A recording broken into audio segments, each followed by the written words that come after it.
Did you know there was a Battletoads game on Game Boy? Well, there was Battletoads in Ragnarok's World, and that's like the NES one that you played growing up. They also did do that Battletoads and Double Dragon, but then the game just simply called Battletoads on Game Boy was its own adventure, its own experience. It's its own game. And maybe you missed out on it, because maybe you didn't have a Game Boy at the time, or maybe it's just a forgotten game. How are you feeling? You got John Riggs here checking out the forgotten games on the Game Boy today. Maybe games you saw featured in magazines, maybe games that you played but just completely forgot about. And you don't even need a Game Genie to give you unlimited subscriptions right here on YouTube. So go ahead and click that subscribe button. It's free, and it does my channel a world of good. You can also support the channel by checking out the games I make, like Cereal Cafe. Come on now, I work at a cereal cafe. You can play as me. And notice I didn't say play with me. I also make custom air fresheners like this one that smells like your grandma's house. Well, it's like cookies and butterscotch candies and pine salt. Oh, hold on, let me grab this. I even do like custom action figures and stuff. You can shop direct using the links in the description below. And how about a unique Wizards and Warriors game on Game Boy? Well, they had one called The Fortress of Fear. This was always confusing to me. It's like Wizards and Warriors Chapter 10? Or is it Chapter Hourglass? No, I think it's supposed to be 10. Where were, like, chapters... by the time this game came out, Wizards and Warriors 3 wasn't even available. What happened to the other ones? Well, either way. It's still definitely Wizards and Warriors when you see this character here. And I was such a big fan of Wizards and Warriors, I was really excited to play this Game Boy game. The controls aren't exactly the same as they felt in the NES game. Because, like, the NES game, as much as I love Wizards and Warriors, the controls are a little loose. You know what I mean? Like, you want to just go a couple steps, you end up going 4. The jumping is, like, kind of floaty a little bit. This one's a little bit more tight, so maybe better, but I'm just not as used to it. But it's the fact that we had a Wizards and Warriors game on the Game Boy that a lot of people may have passed up or didn't know about or didn't realize or whatever. This Wizards and Warriors game is not as open-worldy, where each world is like this huge level that you have to explore. This one's a little bit more linear, but still it's the fact that we had one of the Wizards and Warriors games on Game Boy that maybe a lot of people passed up. Just like Sword of Hope, or The Sword of Hope, sorry. Just like the Sword of Hope. Well, when you look at this game and you're checking it out, okay, a little RPG-like, sure, I see that, you know, HP, MP, gold experience, it's gotta be an RPG. But it looks like Shadowgate, and feels like Shadowgate. So imagine Shadowgate if it had, like, RPG elements where you have, like, random encounters to fight enemies and stuff like that. It's a lot like that. I would have loved to have seen this game on the NES, but it'd give you a reason to grab a Game Boy, I guess. And Shadowgate, and even like Deja Vu and Uninvited, those have been re-released as bundle packs on modern consoles, but I would have loved to have seen this, you know, as an HD remake or something. I'd love to see this, you know, go further than just the Game Boy. Have you ever heard of Atomic Punk? Have you played Atomic Punk? Well, it's from Hudson Soft, so you know it's going to be pretty good. But even though the game is called Atomic Punk, you're like, that character looks pretty familiar. And this is interesting. Okay, like a little shop, little panel, but those emblems look kind of familiar. And then the gameplay itself looks really familiar. It's called Atomic Punk.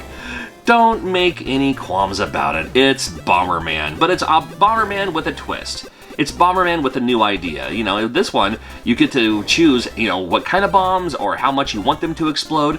That depends on the way you like to play the Bomberman games. You just start that way. And it gives a little story, too. Why not? Atomic Punk for Game Boy. If you love Bomberman, don't miss out on this. Now, I'm adding Ghostbusters 2 to this list. As you probably know, the Ghostbusters 2 we got here in the United States, not the best game. The one that came out for PAL and Japanese regions, an amazing game. This Game Boy one that did come out in the US plays more like that import version of Ghostbusters 2 that we didn't get, complete with cute little chibi versions of your favorite Ghostbusters here. Now this one, instead of it being like level 1, level 2, well, it's that too, I guess. It's a little bit more just kill all the ghosts, or, you know, trap all the ghosts per stage, and that's what makes you move on to the next stage. So it's a little bit more action puzzle game rather than just action game, I suppose. I don't know, still very fun. Still very fun, still very cool. At the time, it was the best Ghostbuster game we had available, outside of the arcade version, I suppose, here in the US. Spanky's Quest had a version of it on Game Boy as well. I loved Spanky's Quest on the Super Nintendo. It looks so much like a kid's game, which it probably is. But hey, good news, I was a kid when it first came out, so there's that. But this game, if you liked Spanky's Quest on the Super Nintendo, it plays a lot like that, but it is not that. As you can clearly see, it looks a little different, right? It looks like this would have been the prototype, and then You know, the final version would have been the Super Nintendo version. They may have come out about the same time, though, and also play similar. Instead of it being like the different sports balls that they turn into, you can just see the aura around the ball, and then to activate it, you actually have to activate it while it's bouncing off your head, and not just any time like you can on the Super Nintendo game. So, Balloon Kid, this is another one of those games I would have loved to have seen on the NES. I mean, we could have called this Balloon Fight 2. Gives Balloon Fight a little bit of a story mode here. There is that kind of, the balloon trip, you can do that too, classic style. But with this one, you're floating through the stage in kind of a platformer, although you have your balloons, which you can detach and have it turn into so you can just hit the jump button if you'd like. That might come in handy later. And no worry, if you detach the balloons, you can pump them right back up and start using them all over again. I was a big fan of Balloon Fight, so seeing this game was a lot of fun on the Game Boy. This version of the game did come out for NES, but in Japan, on the Famicom, and as a skin with Hello Kitty. So the Hello Kitty game, one of the Hello Kitty games in Japan for the Famicom, is this. However, we didn't get that here in the US. Would have loved to have seen it. Here's a game called Aerostar that you may or may not have ever even heard of, and nothing looks more like classic 80s arcade marquee font or something you might see in a pinball or something like that. But still, very interesting style game here. It looks like a shooter, but you're stuck on the road. You look like a ship, right? Like you're flying around, but you're stuck on the ground. You do have that jump button, in a way, so you can kind of float up for a little bit and then come right back down. It is a very constricted vertical shooter on this game. Pretty difficult to me because I'm trying to juggle, you know, like trying to move out of the way and all that too. But it's still super fun, and it's just a game that I don't think a lot of people have heard of. It's kind of a forgotten game on the Game Boy. Altered Space, man, for some reason when this came out, it seemed like, I don't know if it was just through marketing and advertising, or if they paid money for all these, articles. I have no idea how that worked back then. But I remember seeing a whole lot about Altered Space when it first came out. And I loved this character, Humphrey, giant set high. A little bit like Bomberman, right. But it plays, I don't even need to tell you, it's that isometric, looks like this, plays like this game. Solstice, Equinox, there's a bunch of them. There's a Sylvester the Cat game that's like this for the Game Boy Color, I think. You know, this was just a popular style of game for a little bit. I'm sure it came from the UK somehow. Like maybe originally it was on the ZX Spectrum or ZX Spectrum if you're in the UK. This was also the first time, again, Game Boy games were, in my opinion and in my memory, cheaper than NES games. Like NES games on average, 50 to 60 bucks. And then Game Boy games, like for the Game Boy Classic, the DMG, games were about 40 bucks, it seemed like. And I remember seeing this game at, we're going all the way old school, Montgomery Ward, for $60. I'm like, a Game Boy game for $60? Come on now. If I'm paying 60 bucks, it's gonna be for the NES. You know, maybe even the TurboGrafx 16, but no. So, no, I did not have this game growing up. However, I still think fondly back to, just seeing it in magazines and how, like, it just seemed like it was overhyped for me. The Adventures of Star Saver. Now, as lame of a title as that sounds like one of those Saturday morning cartoons that would have come on at like 5:30. It's from Taito, and Taito's not a bad company, right? And it looks and plays actually kind of decent. It's actually kind of a fun game here. You have your little mech and you're jumping through space, which is weird because I know the planets have rings and you can actually like walk on the rings of these little mini planets in this mech suit. You have this grappling hook thingy that will help you if you fall down or, pull you closer to enemies or something, or pull you closer to somewhere else. But again, you're just in a suit. So once you lose the suit, then it's just you in space without a helmet for some reason, and still going through the same adventure. Well, sure, you can get your little upgrades as well, and there's even boss battles. Just kind of got lost in the shuffle. It's the Adventures of Star Saver. What about Alien vs. Predator, the last of his clans? I remember just the graphics being pretty big for a Game Boy game. Leads you to believe it's a little Metroidvania style-y, because you also have a map generating at the top of the screen. That's pretty sweet. You can swap out with different weapons that you will need to progress in your journey, and then you're fighting off these aliens of sorts. Amazing Penguin, I love puzzle games. I love action puzzle games, whatever the case may be. Amazing Penguin is such that. I could have seen more of this in the future too, but Amazing Penguin, you have to make sure that each square has nothing around it. The little circles with the line through them. And then, I don't know if that's like pinning it in place, or like a screw that screwed it into place or something like that. And then those ball things too. You can crush those, or you can also kick those to get the enemies out of the way, which is kind of nice. But once you get those out of the way, then it fills in that square. There's an early game for the arcades. It was on Atari 2600. It's called Amadar. I was a huge fan of Amadar, and a little bit like that. It plays a little bit like that, where you just have to fill in the grid. And once you do that, you can move on to the next stage. Super fun game. When I had a Game Boy, the ghosting, the little tracer effects, like the kind of blurry effects, made it so I didn't play a lot of action games on Game Boy, but I played a lot of puzzle games. To me, it was like the perfect puzzle system, and something like this was perfect for Game Boy. Yeah, I'm going to talk about Dig Dug for a second. Now, Dig Dug on the Game Boy, you're just like, oh, Dig Dug, the old arcade game on Game Boy, who cares? Well, they have that on here too, but there's also a new version called New Dig Dug, which would have been an actual version of Dig Dug 2. Yes, there was a Dig Dug 2, which was kind of a completely different game. Maybe Dig Dug 1.5 or Dig Dug the Extra Levels, I don't know. But this version of Dig Dug, I thought was really fun. I loved Dig Dug anyway in the arcade. I'm from the day. And this version was just kind of made it into a little bit more of an adventure, so instead of just trying to kill all the enemies, you have to get all the keys to go through the door to move to the next stage. What's wrong with that? It's perfect. It's New Dig Dug. It's a super, super, super fun game that I think is just forgotten, or a lot of people just didn't even know about it in the first place. Now, Who Framed Roger Rabbit, I'm sure was a Game Boy game that a lot of people remember, but you may have forgotten that it's not a, first of all, it's not like the NES game from LJN. Who Framed Roger Rabbit for the Game Boy was from Konami. And this would have been a great game. Now, I'm sure they couldn't have released this for NES for some kind of licensing reasons, I'm not sure. In this one, you actually do play as Roger Rabbit. A little bit more adventure-y, where you are walking around. I mean, again, when you played Who Framed Roger Rabbit, you get that overworld map.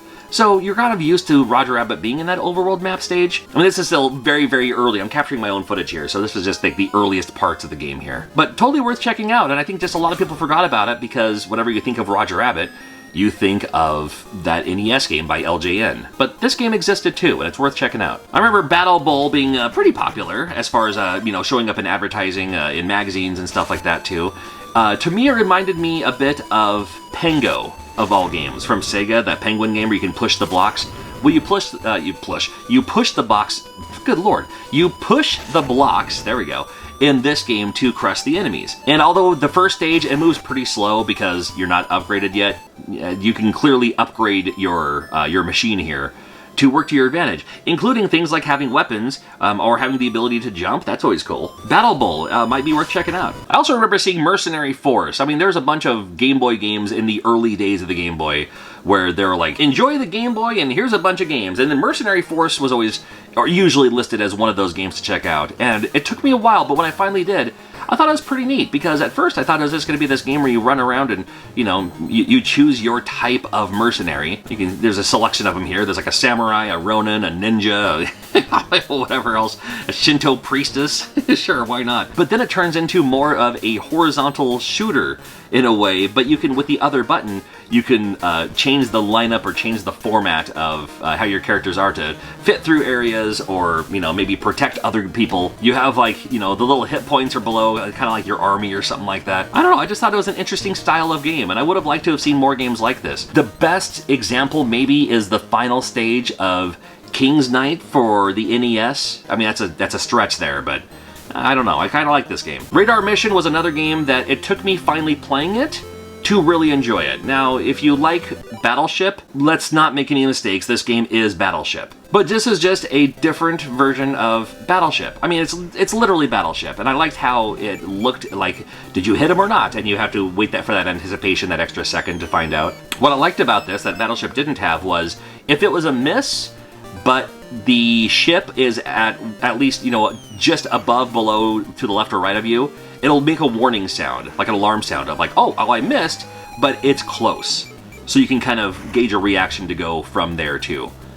And this is on a smaller grid. You can actually expand the grid here. But then it just take turns to, go for the hits and, try to sink their ships here. I'm showing this footage and fast forward. I had a lot of fun with this game. That's actually a game I was playing just recently, so I wanted to include it on this list.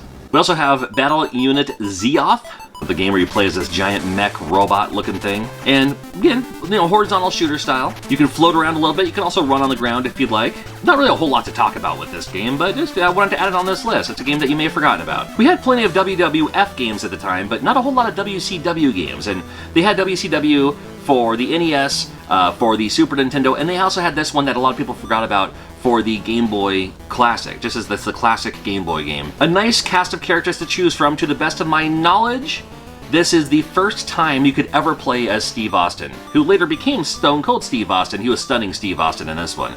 But you had just like the top stars of WCW for the time in a game like this. Not the best wrestling game. It's a little bit more fighty than wrestling.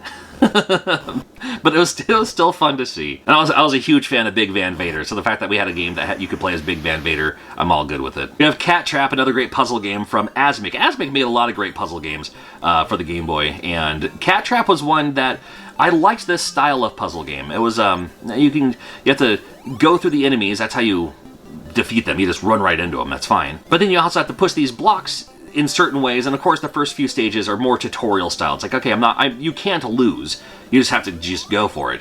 But then it gets to a part where you're like, well, I can't just go that way because I'll get blocked in.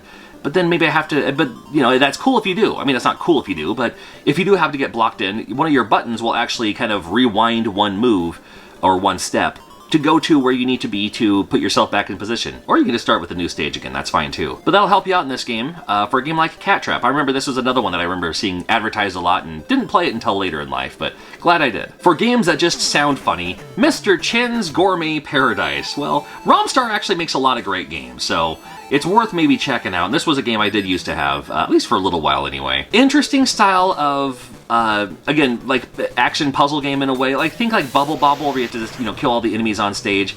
But how you kill them is you have these, I'm guessing they're like food bowls, like ramen bowls or something, that you put on the ground. And this is the confusing part of it all. You have to put one down first, and then when you put the second one down, they will kind of attract each other and then put like a flaming line or something between each other to kill the enemies in between.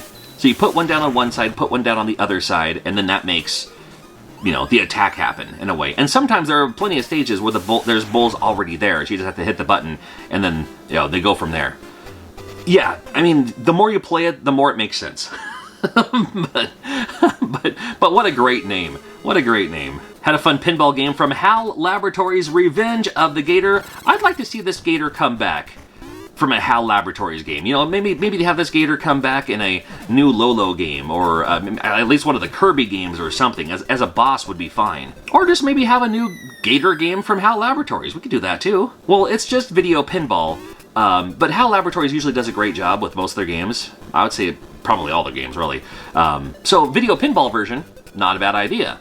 And so the ball actually has some decent mechanics, but again, just a simple style game that I remember playing a lot of, but now that here we are 2025 as of filming this, and thinking about some great Game Boy games, it doesn't come up on a lot of lists. But it's like, man, I played a lot of that game, so maybe it's just forgotten. I don't know. Q-Billion, did you ever see this game? Well, maybe this is a game that you remember seeing in magazines. It looked confusing, you passed up on it, and I don't blame you. This game, as much as I love puzzle games, was a very confusing style of puzzle game, very unique. Even though I know how to do it, I still don't know how to do it most of the time. Now, you can see there's blocks with numbers on them. You can push the number 1 block to where you need it to go. You cannot do that with 2 or 3. You can only push those blocks when you're standing on the 1 block. So if you're standing on 1, you can push 2. If you're standing on 2, you can push 3. And when you push them, they turn into 1s. And you need to make sure that all the blocks are just the number 1. I think it's because you're looking at it from directly above. If it was at an angle and you could see that there's more than 1 block on top, and have that kind of shadow and scaling and everything, it would make more sense in your own eyes. But since it's looking directly down, it just tells you how many blocks there are there. It's interesting. Yeah, it's something. Tail Gator. Wait, you know what? We were just talking about an alligator game. Let's talk about another one. Tail Gator is the name of this game, and this is just a basic platformer style game from Natsume on this one, where you play as a gator and you whip them with your tail. That's kind of a fun idea. And again, just with how many Game Boy games were out there, I think it just kind of got forgotten. I remember having fun with this game, though. Also have a game called Bionic Battler. Bionic Battler. Interesting name for a game. Another game where you hop in your little mech suit, always trendy. And then it turns into this kind of one-on-one battle, but you're in this maze and you have to like find, I say one-on-one, there's other, you know, enemies in this maze too. But when you find them, you just have to battle them until they're gone. I loved Faceball for the Game Boy. This game is not Faceball, but I was like, it scratches that itch for a second. And we want to scratch more of the Forgotten Games itch. Also did NES as well as Genesis as well as Super Nintendo. Well, we got a lot more too coming out for, I mean, TurboGrafx 16, whatever's good, man. And if you're looking for cheap Game Boy games or even NES or whatever, I do these Whatnot streams every once in a while. Use my referral link in the description. You'll get 15 bucks off the very first time you ever use it. Hopefully you'll use it on my channel. But if you're new to Whatnot, use my referral. I'd appreciate it.